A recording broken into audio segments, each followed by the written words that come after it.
Hi, welcome to WatchMojo.com. My name is Karen and today we'll be profiling the city of Paris. As you probably already know, Paris is the capital of France, the capital of fashion, and it's also known as the City of Lights. So Paris was first established as a little settlement on an island on the Seine. It takes its present name of Paris from the Parigi, which were the settlers back then. It was then conquered by the Romans and they called it turistica. Afterwards, it was ruled over by the kings for many centuries. Then in 1789 was the French Revolution, which was led by social and economic problems.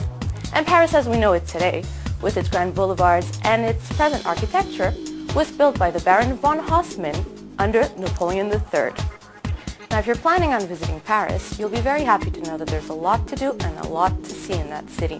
I would recommend first going to the Musée du Louvre, which is where there's the Mona Lisa, and it holds a massive collection of art through the ages. Not too far from the Louvre, you have the Opéra Garnier, where you can admire the beautiful ceiling that was painted by Chagall in the 1960s, and of course there's the chandelier, which was made famous by the Phantom of the Opera. If you like visiting churches, there's the 12th century Notre Dame Cathedral on the Seine, or you can go to Montmartre, where there's the Sacré-Cœur.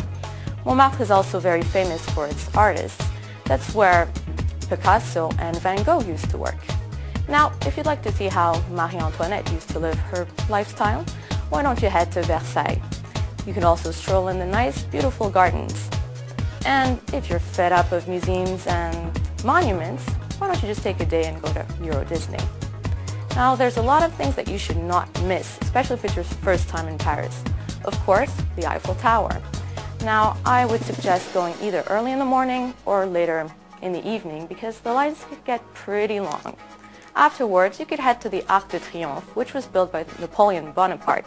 You could also go up the Arc and admire the view, and there's also a little museum inside the Arc. Once you're there, you're in the Champs-Élysées, which is the big boulevard with all the shops, restaurants, and the little cafes. And something that should also really not be missed is a little ride on the Bateau Mouche, where you could enjoy the views from the Seine.